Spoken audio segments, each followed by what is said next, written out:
Welcome to Work From Your Happy Place, the podcast that equips you with the tools, know-how, and motivation to live your dreams and find your happy place. Be sure to sign up for our free weekly newsletter for a recap of the week's guests and a preview of what's in store.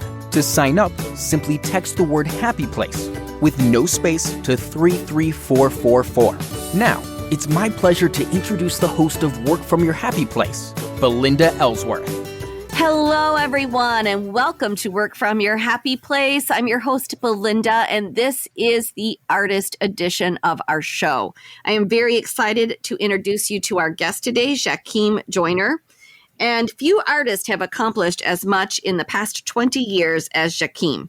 With a #1 jazz album, several Billboard chart-topping hits, and a series of critically acclaimed books to his name, he has shown himself to be the rare artist capable of transcending his instrument and reaching a mainstream audience. Now, as he begins the 14th year of his career during a time of unprecedented change in the entertainment industry, he remains as focused on his art as ever. His 2007 album, Babysoul, marked the arrival of a brilliant instrumentalist and set the stage for a prolific recording career that would include Grammy nods, hit singles, and critical adoration. It is my pleasure to welcome Jackiem to our show today. Hello, how are you? I'm doing great. I'm really excited to dive into this interview with you. Yes. I'm really glad that you guys invited me on here. I love doing this. And, it's been interesting because the past year we've been doing as musicians and performers, we've been kind of in our home as artists. So this is cool. Thanks for the invitation. Glad to be a part of it. Of course. This year definitely has been a challenge. It's been interesting. And a lot of people have had to learn to navigate their way through it and do different things than they've ever done before. And I'm sure you're no exception. Absolutely. I mean, in the process, I've learned a lot of things about myself. So, and very excited to get back on the road and tour. So it's going to go good direction for me, I believe. Good. Well, let's just fill in some of the gaps of this bio. We got sort of the big rocks there, but take me back in your journey a little bit and just share with us kind of where your love of music started from, and then how you really broke into the scene with that first album, and then we got Grammy nods included in there. So just give us a little bit of an idea of that background. Music started for me at a really young age. I think I was 11 years old at the time, and my mother took me to a church, and I saw the band playing, and I heard the choir singing, and it was just really exciting for me as an 11-year-old to see that. And I just couldn't help myself. I ran at the end of the service, I'd run over to the musicians and just talk to them. I'm just this young kid and just, wow, looking at the piano player and the bass player and the drummer. And I didn't know how to play any musical instrument, but I think that's when the spark hit me as a musician. Several years later, I started high school at 14 and I wanted to play some music. I wanted to play something. My mom, I told her to make sure she put me in the band room and let me join the band. And, I told them I knew how to play the drums, and they already had plenty of drummers. And they said, well, if you want to be in a jazz band, then, you're going to have to play something else. We're really looking to build a horn section is what the music teacher told me. So he told me, he said, I'll teach you whatever you want to learn how to play, and you can even choose your own instrument. So it's so interesting because, I went to this big band closet, and there was all these instruments, this big tuba thing. I couldn't imagine that I'd carry anything like that or even make it have any sound. There was a flute, and, I'm thinking that flutes are for girls, and, why would I want to try that? And, there was this instrument that was sitting over there in a corner, and it had all of these buttons, and it was glowing, and it was floating, and everything else my imagination thought it was doing. And I said, I want to learn how to play that. He told me, that young sir is a saxophone. And, I guess the rest is history. I totally forgot about the fact that I played drums. I sung in a choir, and I took the saxophone and a tape that he gave me that had, Grover Washington Jr. on it, Charlie Parker, John Coltrane. And I took that and just really made the saxophone my own thing. I didn't think that I would be touring all over the world. I've toured over 100 countries and performed with amazing artists and performers. So, that's really the history of how I got started playing the saxophone. That is great. Saxophone is so I'm a drummer and Oh, wow. Nice. I started at about 11 playing the drums. Okay. And, but my next door neighbor played the saxophone, and the two of us, we just practiced in our basement or garage for hours on end. And he's still a very, very good saxophone player today. So I always say that's my second favorite instrument is the saxophone. Oh, it's your second favorite instrument. It's my second favorite. I feel really bad now. Well, the drums it used to be my first favorite instrument until, I figured out that drummers aren't making as much as saxophone players. So there you go. That is correct. And you can take that sax with you anywhere so easily that you want to. I've always been jealous of that. It's not like you can just track around a drum set with you. Yeah, exactly. But, you guys get to backline your equipment and say, I want this kind of set to be there. And you guys show up to the venue and your whole entire drum set is all set up. That is one thing I envy about my drummer. There you go. He just has a stick bag when we're on the plane. I'm like, what? Exactly. But I started to, because I'm a composer and a writer. I've produced and composed now 8 albums. And I found my love for writing music in Radio Shack, of all places. Is that right? Tell that story. Yeah, well, I don't know if your listeners know what Radio Shack is, but it's a place that has a bunch of old electronic equipment that currently today we wouldn't need. Sorry, Radio Shack, if you're listening. It's just, nothing personal. But you guys, Radio Shack had this keyboard. It was a Casio keyboard, and it would allow you to play something and record it, and then play back and then record over top of it, and then play back and then record over top of it. Now, I don't know how I was 15 years old. This completely blew my mind. And I was like, wow. So I created a little bass line, made a little piano part, and made a little drum part, and played it back. And I was like, wow, this is so cool. And a couple of hours later, the clerk said, I'm sorry, sir, you're going to have to leave the store. Aww.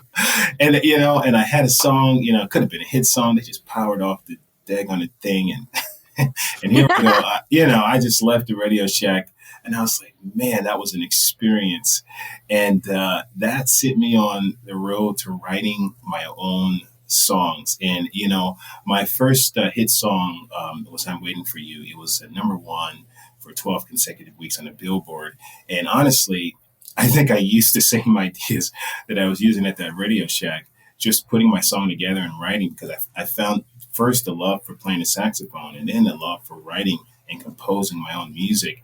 I didn't think I'd write a hit song. But now, I love writing music just as much as I love performing and playing the saxophone. Oh, that is great. That's awesome. So how has this shaped your lifestyle today? Like let's talk a little bit about sort of touring, and what opportunities that's allowed for you. And then, of course, let's talk a little bit about what happened during COVID. Well, touring is my love, because I loved not getting on the flights and waiting for planes and sitting in lobbies for hours. But outside of that, I definitely loved the 45 minutes that I get on stage after spending however many hours at the airport or flying and all of this other stuff with baggage. I just want to say I do love touring. It is a passion. I love connecting with the audience and hearing them scream and recognize your song, which is really when they recognize your song, that's like a really amazing high for me. But the writing aspect of it was a surprising thing, because financially, when you write your own music, there's publishing and royalties and all of these things. And since I mostly write all of my music, that has been a huge help during the pandemic. Well, that's good.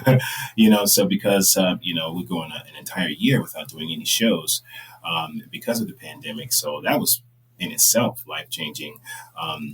Which is the reason why I'm so excited that now I'm getting back on tour. I got an entire tour schedule happening this year. And I did a couple of shows, and let me tell you, the audience, they are just eating it up. I mean, they are so happy and excited to finally see shows.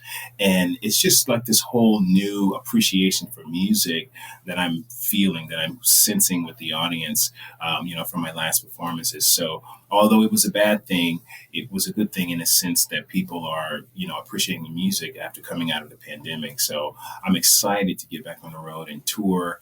Of course, I still write. In fact, I wrote during the pandemic, I wrote a EP called Journey of Passion, which is a 5-song album that was completely written and produced during the time of pandemic. So I definitely kept myself busy. Oh, that is great. It is. I've been to a couple of theater performances in the last couple of weeks, and there just is an appreciation. People are so glad to be back watching artists. I mean, it's just, it is a whole new appreciation, I think. Yeah. And we as artists, we have an appreciation for our fans too, a renewed appreciation for their support. They've supported us, during the pandemic by, buying more of our music, supporting our YouTube channels. Even when we're doing performances, say from our living room, people are sending money and things like that. So it was just an amazing thing to see people step up to the plate in that kind of a way for artists. Very good. Let's talk about great accomplishments. What are a couple of standouts for you? Well, obviously my very first CD was like my biggest, my first major accomplishment was actually having a record that's out there that people can go out and buy. And hearing my song on the radio for the very first time was huge for me. Even since before I had any hit songs, I remember I was driving in my car, and just before I got out of my car to get in, my song came on the radio. And I don't know if you guys know what that feels like for the first time, but let me tell you, I was calling grandma and uncle and auntie and sister and everybody else. Oh, I bet. Do you remember that movie, That Thing You Do? Tom Hanks produced that. Do you remember that movie at all? Yeah, I think a little bit, kind of vague. There's that scene where they hear themselves on the radio, these kids, and they're running down the street, like shouting and trying to find a radio. And I love that scene because I would imagine that is exactly what that's like. You know what I mean? That's exactly what it feels like. It's a big feeling. I mean, because you know that everyone else is hearing, something that you spent time creating, and and it's just everybody's hearing the same thing. It just takes you to a whole nother level as an artist. So I think that was probably one of my biggest accomplishments was getting on the radio. That's awesome. So let's talk about greatest challenges. Like, what have been some of your greater challenges, and then how you work through those? I will say, because I'm an author, I became an author later in my music career. And, honestly, balancing writing, performing, and also having a career as a writer, because the audience for the people that like my writing are different than those who listen to my music, and just kind of like balancing and merging that has been kind of a challenge. Also, trying to complete a record while touring is, I don't know if you guys have tried this, but it is not easy, because a lot of times, when you're making music in a studio, you're really inspired and you're really like kind of getting into a groove, but then, weekend comes and you got to take a flight, you got to go, and you kind of have to get out of that mode and get out of that mood and kind of go into the live thing. And then when you come back, you got to kind of find that zone again to get back to writing, the music that you're going to be performing. I definitely found that to be quite challenging. That's why a lot of times, generally during the wintertime, I'm finishing up a lot of my music, because, most of the time I'm not touring, December and January. And that's when I can really, really get stuff done. And there's this like deadline where that you're about to hit the road, just like sometime in March, and you're like, if I don't get this stuff done, it's going to really interrupt the music. So That's been challenging, but, I've kind of figured out how to, write faster, really focus better. I've been doing it now for about 15 years. So I'm Mm-hmm. still a lot to learn, but I figured out how to kind of make it all work. But it's been challenging for sure. It is so true, exactly how you explained it, because I will go out and speak for a conference and I got to mentally prepare for that. But then when I'm back home, I'm either writing or I'm getting things ready for courses that I'm teaching. And so it is very difficult to make that switch from, okay, I'm now leaving and I'm going to get on this plane, and then getting back and then being kind of like coming off of a whole different feeling of being gone and the experience you had, and then getting back into that routine of structure. So it is difficult to balance those two for sure. Yeah. And, it's like finding that zone again, because you could have been in a zone. It's like, okay, it's day 2, day 3, and you still haven't found that click yet when you're home. Exactly. So tell me about becoming a writer. So I'll just give you my experience with this. So they said he has a book, and I just assumed, which is always wrong to do, but I assumed, this is going to be about his work as a saxophone player, or it's going to be about touring, or it's going to be about whatever. And then I got it, and it's like this, fiction book about this, Zaria. And I was like, what?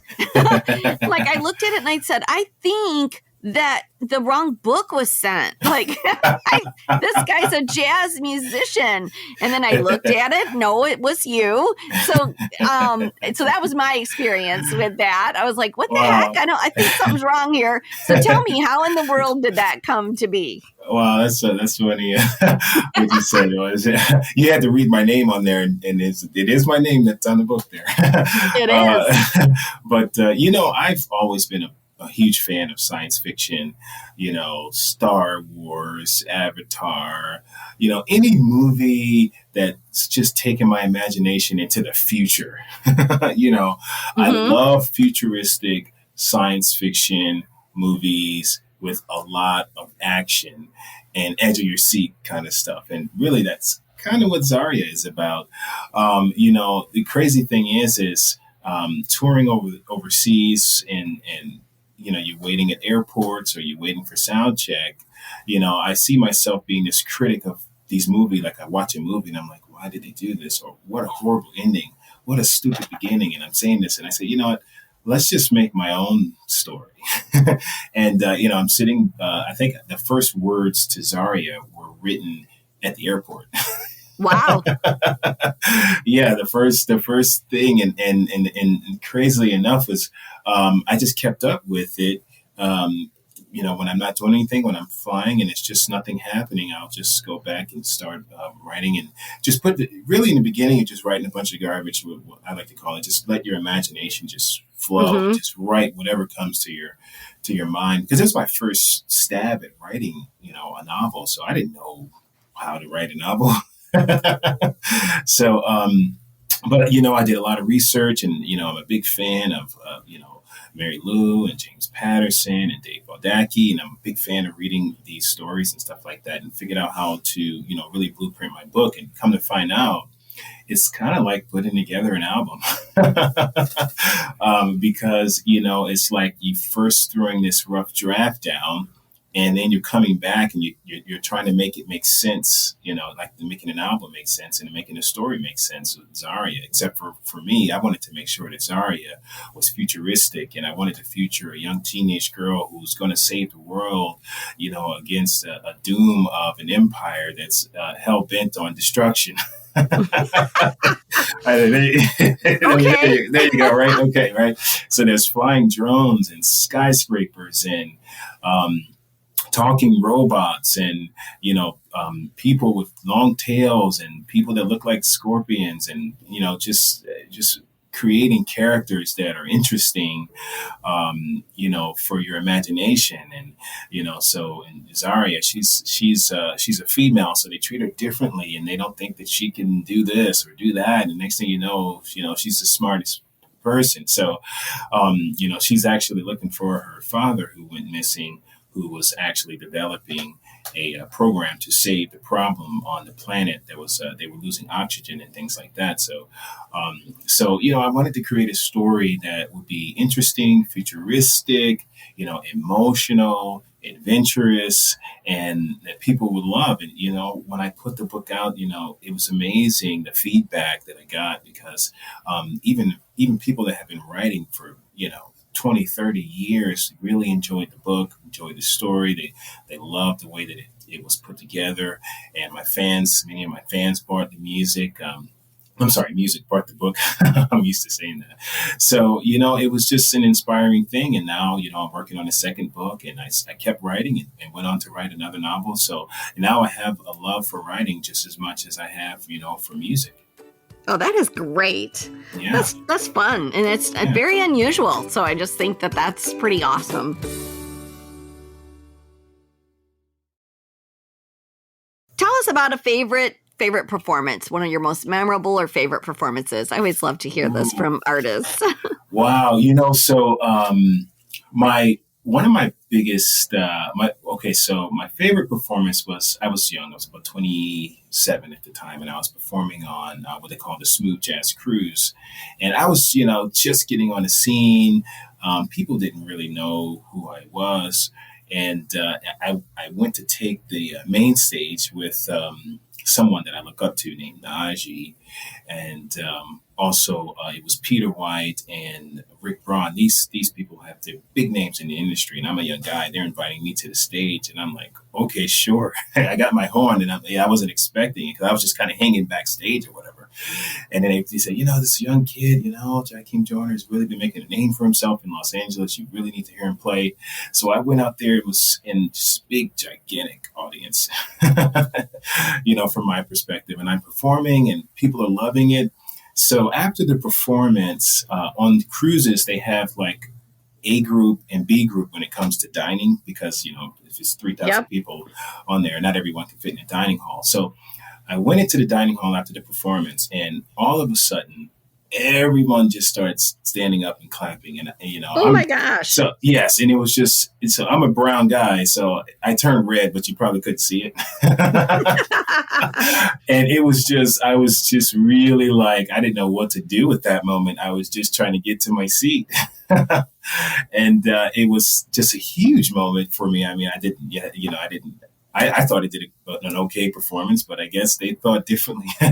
They thought it did an amazing performance. And it was just this moment it was just jarring to me how everybody, and it was just standing up, and they just wouldn't stop. The applause would not stop. Aww. And I was like, please stop, please stop. That's what I was saying to myself. So this could be over with. I was so uncomfortable. Oh, that's great. So I think that was, it's one of my first moments. And another moment was when I performed, actually, it was about 3 or 4 years ago. I performed for the Taste of Soul event, or KIFM event, where they have the July 4th extravaganza in Los Angeles. There's probably 40,000 people out for the fireworks for July 4th. And my band, we headlined. So we went on right before the fireworks. And then after my band would play, then I would play the Star Spangled Banner. And then this is like the main Los Angeles event for fireworks. So like I said, it's about 40,000 people out. So that was a huge moment to perform in front of those people. And then also when I'm playing the Star Spangled Banner, I'm like, don't miss any notes. Don't miss any notes. Play it correctly. Remember, this is how it goes. Exactly. Just play it correctly was my main thing. And, and it's just hearing your sound kind of echo so far out into the audience and into the streets was kind of, it's very interesting. So that was a pretty big moment. Oh, that's great. Yeah. So you've mentioned your fans already, and I think that this is a really important part of the show. I find that our business entrepreneurs aren't as great as building and sort of engaging a fan base, and yet our artists, that's their strong suit. Mm-hmm. So I'd love to hear from you. In what ways do you build up or engage with your fans? I'm always engaging with my fans on social media.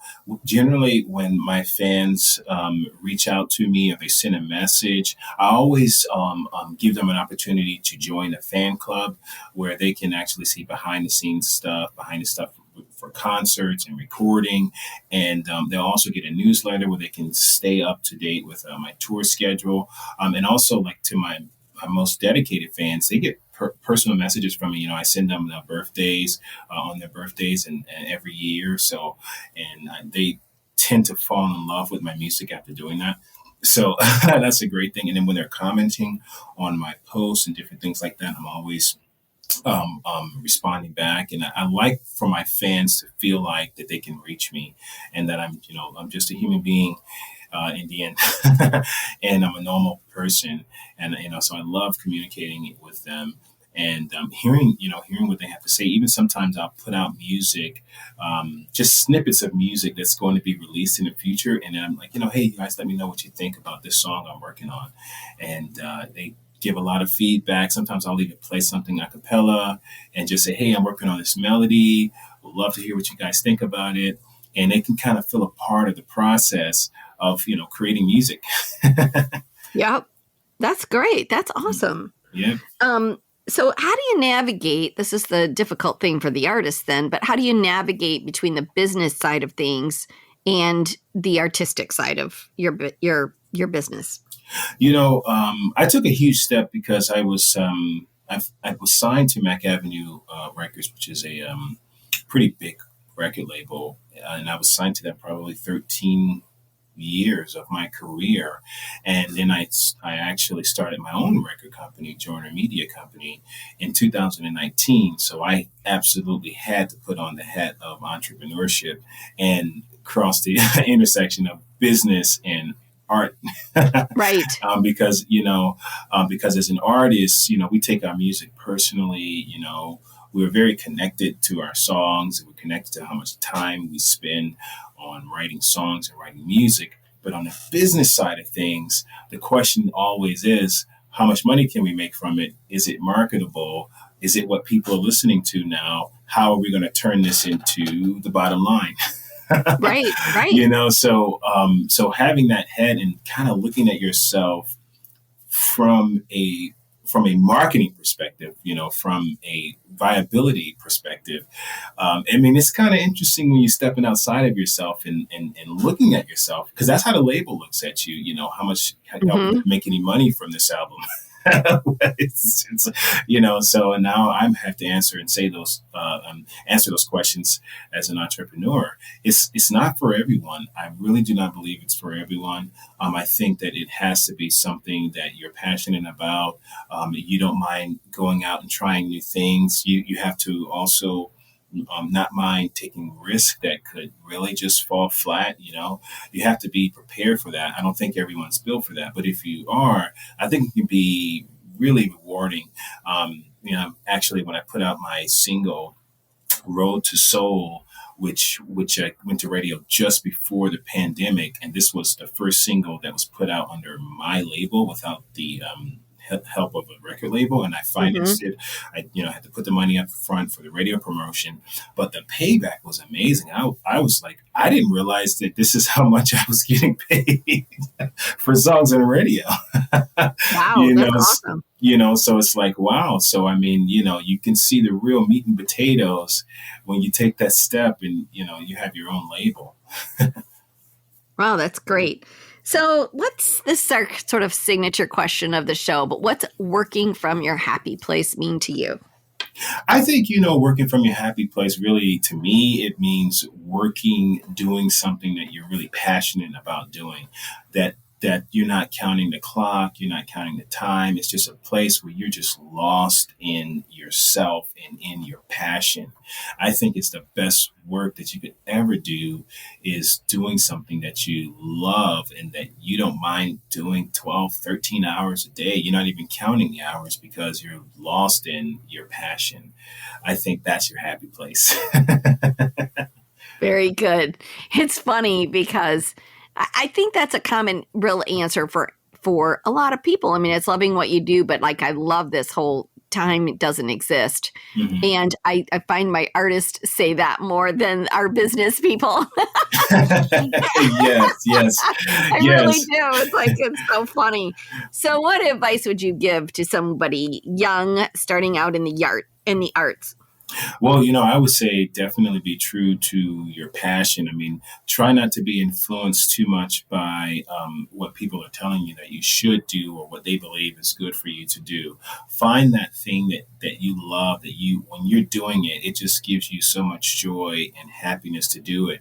And when you find that thing, the next thing is figure out a way to turn it into money if you can. If you Hmm. can't, I understand it.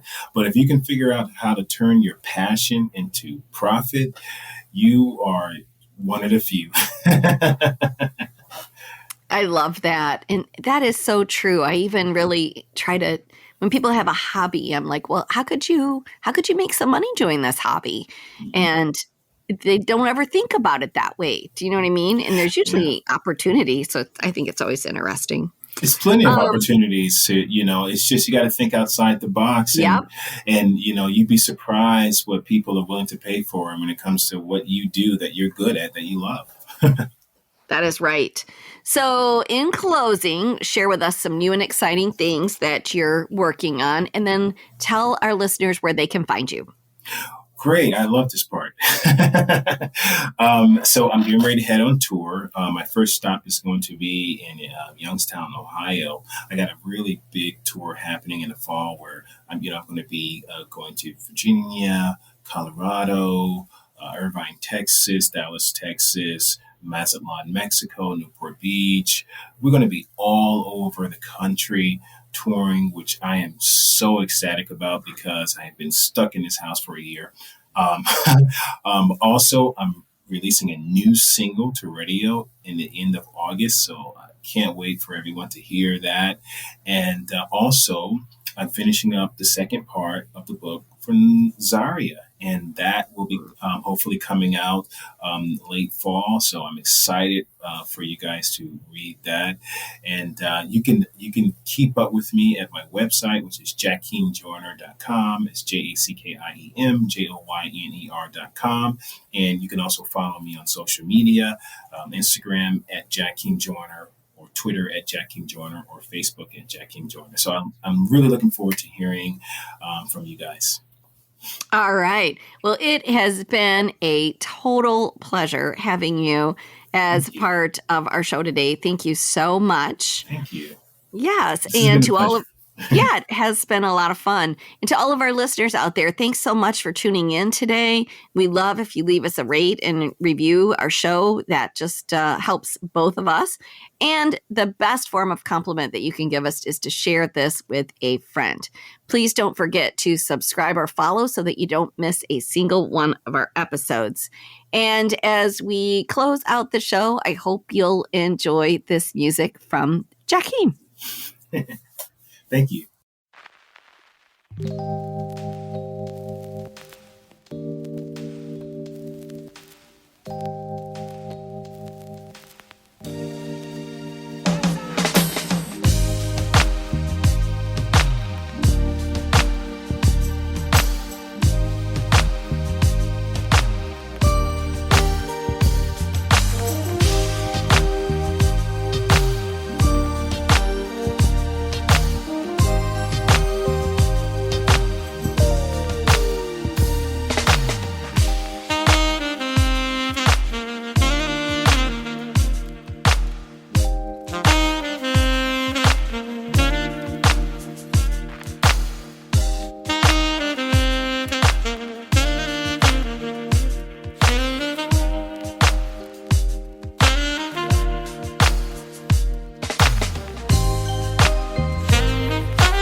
thanks for joining us at Work From Your Happy Place. If you like what you hear, please share it with your friends and be sure to rate and review us on iTunes or Stitcher. For a free gift on finding your own happy place, please visit workfromyourhappyplace.com and click on the free audio button. Thanks again for listening.